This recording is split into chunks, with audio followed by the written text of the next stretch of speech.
Bonjour à tous et bienvenue sur ce nouveau tuto photo. Alors je vais vous montrer comment je suis passé de cette photo à cette photo là, donc à ce rendu là, et en étant passé entièrement que sur Lightroom. On se retrouve de suite après le générique.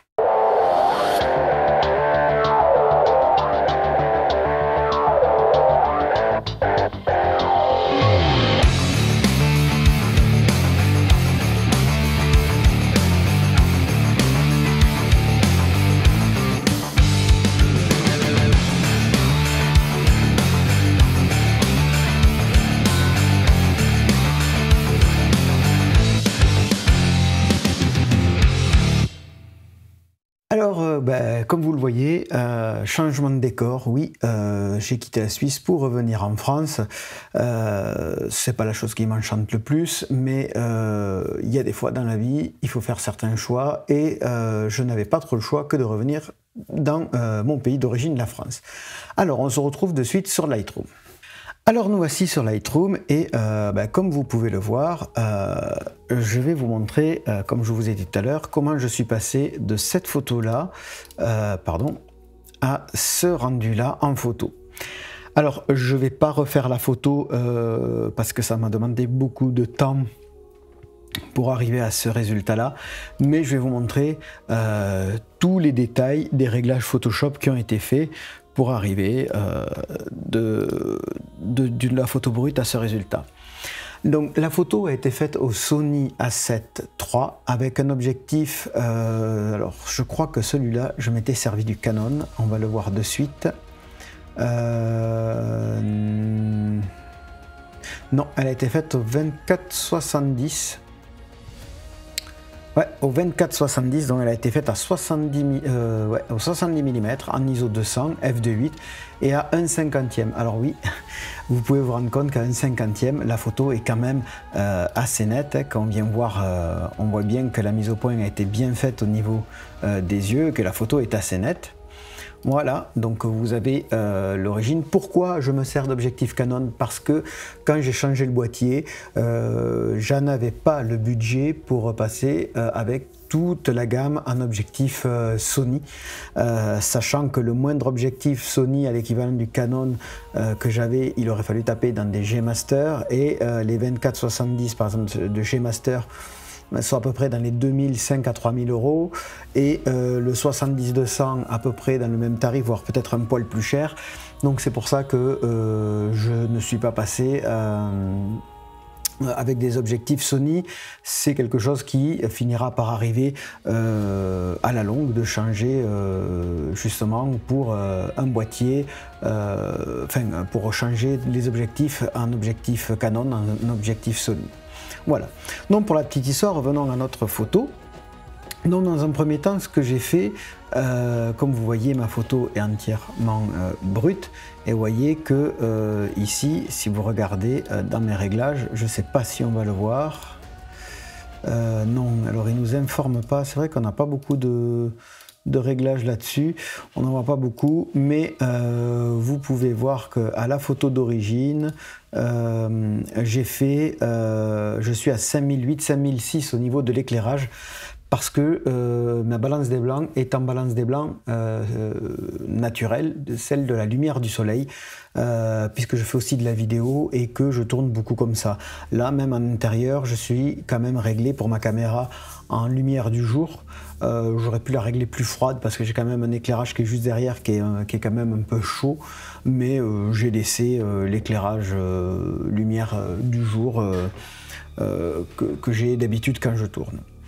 Donc qu'est-ce que j'ai fait en premier lieu? En premier lieu, je me suis fait une courbe en S, comme vous pouvez voir. J'ai descendu un peu les noirs, remonté les blancs. Je me suis mis aussi en Adobe Portrait pour avoir une couleur un peu plus, on va dire, avoir pas des couleurs très vives, avoir des couleurs un peu assez naturelles. Au niveau de la lumière, je n'ai rien touché car le boîtier était parfaitement réglé au niveau lumière, donc j'ai pas plus touché que ça. J'ai donné un teint froid, je suis descendu à 4362 puisque je voulais avoir une photo qui donne un aspect, puisque vous voyez c'est un maquillage quand même Halloween, donc j'ai voulu donner un aspect vraiment au niveau colorimétrie, d'avoir le plus de couleurs froides possible. Comme vous pouvez voir à l'original, on voyait bien derrière, hein, malgré que cette photo était faite en plein mois d'octobre, actuellement le temps ne veut pas que les feuilles jaunissent, donc les feuilles de la forêt étaient vertes encore, donc j'ai triché au moment de leur retouche. Et je les ai rendus un peu plus jaunes. Alors comment j'ai fait? Je suis allé ici dans le mélange de colorimétrie et le vert, vous voyez, j'ai tout désaturé au maximum et je l'ai éclairé puisque le plus blanc c'est pour vraiment enlever la couleur verte.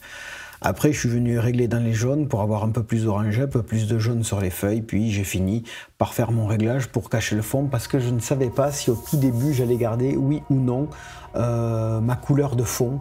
En fait, si j'allais cacher le fond ou pas, puisque j'ai fait juste au dernier moment. Pour une fois, je ne me suis pas servi du color grading, je m'en suis pas servi cette fois-ci. Par contre, j'ai fait un vignettage qui est à moins de 37, je ne vais pas toucher le reste. Si on enlève le vignettage, vous voyez, j'enlève le vignettage, je le remets, voilà, pour vraiment bien voir le visage en fait ici. C'est pour ça que j'ai fait un vignettage. Au niveau du détail, je n'avais pas touché. Là non plus, cette fois-ci, je n'ai pas fait d'aberration chromatique et activé la correction d'objectif. J'étais en 70 mm, donc en 24, je m'en sers beaucoup parce que c'est un objectif quand même, le Canon, qui a tendance un peu à déformer puisqu'il a une lentille qui est assez ronde pour un 24. Là, je m'en suis pas servi. Je l'ai laissé tel quel. Et après, tout le travail a été fait ici. Vous voyez, regardez le nombre de points que j'ai retouchés. Donc en premier lieu, j'ai fait ici, comme vous pouvez le voir, des sélections de dégradés linéaires où j'ai carrément désaturé mon image et mis le contraste au maximum, et ceci pour tous, hein, ils ont tous été mis, même jusqu'en haut ici, le dernier. Ensuite, ici, au niveau du visage, je l'ai rééclairé. Si je n'avais pas rééclairé le visage, vous voyez comment il serait. Donc j'ai rééclairé mon visage. Donc qu'est-ce que j'ai fait sur mon visage? Hop, je vais vous mettre comme ça, vous voyez ce que j'ai fait. Vous voyez, et la lueur est assez grande pour que ça soit étalé, qu'on n'ait pas l'impression que j'ai juste travaillé juste cette partie du visage. Je voulais pas qu'on voie qu'il y ait que ça. Je voulais que ça fasse vraiment un effet de lumière un peu diffus. Donc j'ai remonté un peu dans les jaunes pour donner un peu de couleur. J'ai augmenté la lumière, j'ai fait un petit peu de baisse dans les contrastes, j'ai baissé mes contrastes, j'ai augmenté mes hautes lumières. Au niveau de la texture, j'en ai rajouté. Et j'ai enlevé un peu de clarté parce que je ne voulais pas trop marquer. Alors je ne sais pas si je peux, non, je ne peux pas les annuler comme ça. Mais je ne voulais pas en fait qu'on voie trop les traits de visage. Je voulais garder un aspect quand même de peau assez, comment dire, assez naturel, quoi, qu'on voie le grain de peau. Donc voilà ce que j'ai fait. Ensuite, au niveau des yeux, ici, je suis venu traiter tout ce qui est le blanc de l'œil à l'intérieur. Vous voyez, si je zoome, j'ai traité, hop, il va stabiliser l'image, il met un petit peu de temps parce que j'enregistre en même temps, vous voyez. Je suis venu ici, dans le blanc des yeux, en fait, travailler, hop, voilà, j'ai travaillé dans le blanc des yeux. Et qu'est-ce que j'ai fait? J'ai désaturé pour enlever un peu ces couleurs rougeâtres ici, vous voyez, là et là. Hop, j'en avais même un peu oublié, mais bon, ça se voit pas, on regarde pas la photo de près de toute façon. Donc j'ai enlevé en fait ici tout ce qui était rouge.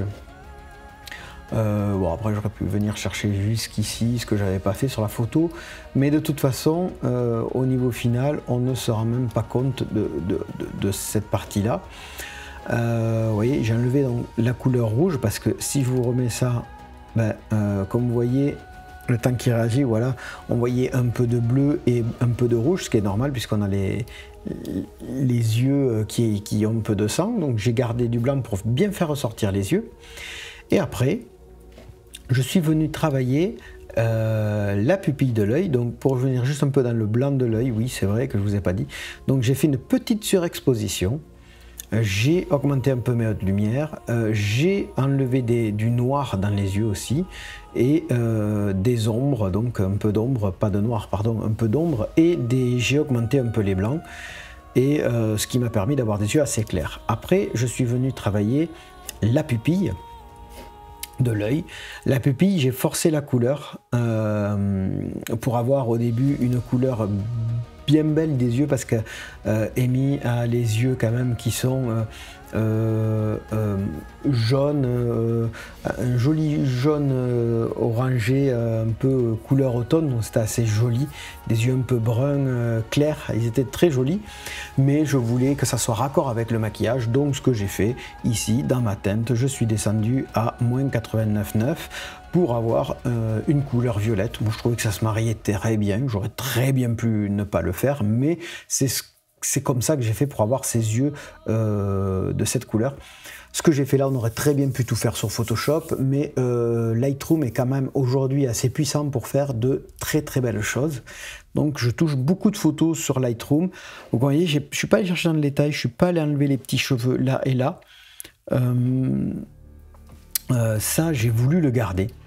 Parce que c'est une photo Halloween, c'est pas une photo beauté, c'est une photo Halloween, donc j'ai voulu garder cet aspect-là. Après, je suis venu faire, il va falloir que je dézoome sûrement, voilà, la bouche. La bouche, donc qu'est-ce qui s'est passé sur la bouche ici? Tout simplement, j'ai remonté des hautes lumières parce que je voulais qu'on voit, vous voyez, si je les enlève, par exemple, les hautes lumières, on est à plus 64, donc si je les enlève, on va attendre un peu, vous voyez, ça s'assombrit, c'était pas, voilà, c'était sombre, c'était pas ce que je voulais, donc je suis monté à plus 64, ce qui fait que ça fait ressortir de la brillance. Moi je trouve ça joli, oui, ça fait ressortir de la brillance. Au niveau des ombres, j'en ai enlevé un tout petit peu. Puis au niveau couleur, j'ai poussé un peu les jaunes et un peu au niveau du pourpre. Puis ici, j'ai fait un petit -4 pour rééclairer un tout petit peu le violet. Puis j'ai un peu forcé dans ma saturation. J'ai rajouté de la texture et de la clarté pour bien faire ressortir les lèvres. Je n'ai pas fait de dodge and burn, ce n'était pas ce que je recherchais sur cette photo du tout. D'ailleurs on va le voir quand on passe au niveau du visage. Hop là, voilà, au niveau du visage, vous voyez, je suis venu chercher ici des endroits très spécifiques. Je n'ai pas tout passé, hein. Notamment les sourcils, je ne les ai pas passés, je suis passé juste dessous. Et ce que j'ai fait au niveau de la peau, comme vous pouvez le voir, j'ai fait une légère petite retouche beauté en mettant un peu moins de clarté et un peu moins de texture, ce qui fait que ça fait ressortir. Je crois que les réglages ont bougé. Je vérifie juste un truc. Ouais, non, c'est bon. C'est juste que ça n'avait pas pris en compte. Et j'ai enlevé donc un peu de texture et un peu de clarté pour garder ce grain de peau, faire légèrement lisser le visage. J'ai enlevé du contraste pour justement réassombrir un peu plus, rééclairer un peu plus le visage, pardon. J'ai remonté un peu de haute lumière afin de redonner un peu d'éclat, même si là on est limite. J'ai enlevé quelques ombres aussi pour redonner un peu plus de clarté au noir. Voilà, j'ai fait une petite correction pour que ça soit en même temps un poil un peu foncé. Vous voyez, j'ai rééquilibré en gros mes contrastes et mes noirs et blancs et mes couleurs. Après ici, je suis allé dans la gamme luminescence, c'est-à-dire quand vous appuyez sur le petit point ici, sur le petit plus, vous avez gamme luminescence. Et là, j'ai rajouté du contraste pour donner un ensemble. Alors là, vous voyez qu'on y est dessus. C'est toutes les parties, je vais vous le mettre entièrement, c'est toutes ces parties rouges qui ont été retouchées. Vous voyez, tout ce qui est rouge, c'est de la luminescence qui a été pris en compte. Donc ce que j'ai fait là, juste j'ai rajouté un peu de contraste. Ensuite, j'ai fait la même chose, mais cette fois, je suis allé dans les gammes de couleurs. Et dans les gammes de couleurs, comme vous pouvez voir, c'est pas la même chose que la luminescence. Ça a pris beaucoup plus de choses et un peu plus dans le détail. Là, par contre, ce que j'ai fait, je suis allé au niveau des hautes lumières, j'en ai rajouté, j'ai rebaissé un peu d'ombre, j'ai rebaissé un peu de texture et j'ai remis un peu de clarté pour justement redonner un peu à mon image des jolis contours au niveau du visage, donc au niveau du visage, des yeux, pour que ça ressorte un peu plus. Après, j'ai refait une gamme de couleurs, mais cette fois j'ai sélectionné sur tout le haut, où là, j'ai vraiment baissé mes contrastes au final, enfin augmenté mon contraste, baissé mes ombres, je n'ai fait que ça. Ce qui m'a permis d'enlever en fait vraiment le fond, d'assombrir vraiment le fond qui est encore trop clair. J'ai encore refait du gamma de couleurs sur ce point là, puisqu'on voyait encore trop le fond, et j'ai boosté mes contrastes, franchement baissé mes hautes lumières, baissé mes ombres, j'ai aussi baissé la texture et baissé un peu de clarté et baissé un peu au niveau de la correction pour assombrir un poil. Et j'ai fait une dernière gamme de couleurs sur le visage où j'ai rajouté des hautes lumières et des ombres pour faire ressortir, vous voyez, un peu plus toutes ces parties-là. Et pour finir, j'ai rajouté ici un bandeau au niveau des yeux pour redonner de l'éclairage. Donc vous voyez, on est quand même passé de ça, vous voyez, les yeux n'étaient pas éclairés, à ça, le visage n'était pas éclairé et j'ai rééclairé en laissant justement ce point ici assez cramé.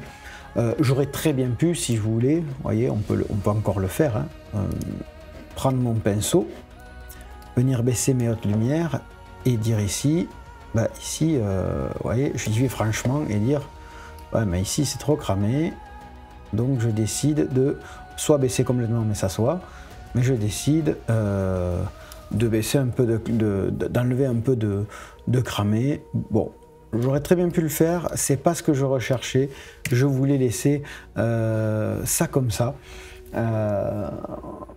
Moi je trouve que c'est pas gênant, ça mène à regarder le nez puis les yeux. Voilà comment j'ai retouché cette photo. C'était pas quelque chose de très compliqué, j'aurais très bien pu encore pousser plus loin, enlever toutes les petites imperfections, tout ça, mais j'ai préféré les laisser. Puis après, j'ai extrait ma photo en JPEG. Bien sûr, ma photo a été prise en RAW, donc l'avant, la photo originale, et l'après, vous voyez, c'est le jour et la nuit, donc voilà. Moi, c'est ma retouche photo, c'est comme ça que j'ai retouché ma photo. Vous auriez très bien pu, vous, en ayant fait la photo, la retoucher autrement. Vous aurez très bien pu faire la photo, la donner à un retoucheur en lui disant moi je veux que ça fasse un effet bien Halloween et lui donner quelques idées en lui disant je veux que les yeux soient violets, tout ça. Il aurait fait, ou lui faire libre cours. Moi, je pars du principe que quand on fait de la photo, c'est à nous de retoucher nos photos. Et seconde chose, la retouche vous appartient. Ne demandez pas aux gens si ça leur plaît pas. C'est votre retouche, c'est votre photo, c'est vous le photographe. C'est à vous de choisir comment vous voulez votre photo. C'est aussi à vous d'essayer de voir quand vous allez faire la photo comment vous voulez votre photo à l'arrivée, votre résultat. Voilà, moi je l'ai fait, je vais vous montrer sur plusieurs photos.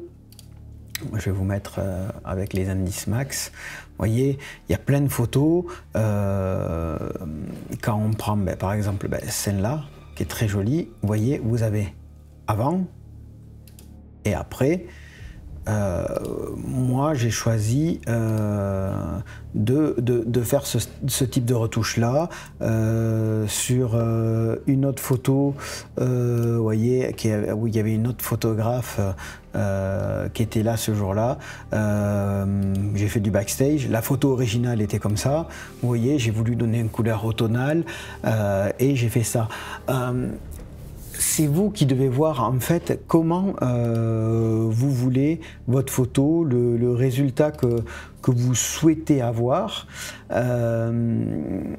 Le modèle a aussi son mot à dire d'un côté, vous pouvez aussi essayer de voir ce que veut la modèle. Moi, elle m'a laissé libre choix. Je n'ai pas abîmé, justement, je n'ai pas abîmé le maquillage qui a été fait par Angie. Je vous mets donc du coup en description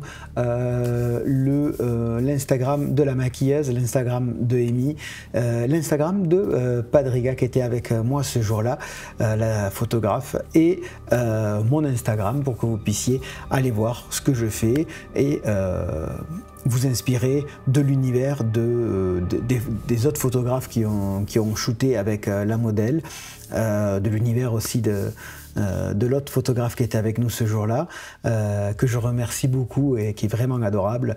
Et je remercie aussi Amy de m'avoir permis de vous montrer comment j'ai retouché la photo. Alors, oui, j'aurais pu refaire toute la photo avec vous, mais ça aurait pris beaucoup de temps. Je préférais vous montrer toutes les étapes que j'ai faites.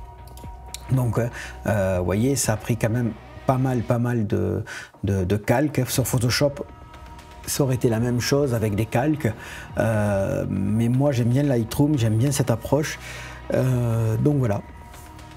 Je vous souhaite une belle journée, une belle soirée, une belle après-midi, peu importe quand vous regardez ce petit tuto qui vous a montré comment j'ai réalisé cette retouche. Et je voudrais à très vite pour de nouvelles photos et de nouvelles vidéos, surtout que maintenant je suis en Bretagne, je suis pas loin de l'océan et je peux vous dire qu'il y a vraiment de très beaux paysages. Je vous dis à très vite pour de nouvelles photos et de nouveaux tutos. À très vite les amis.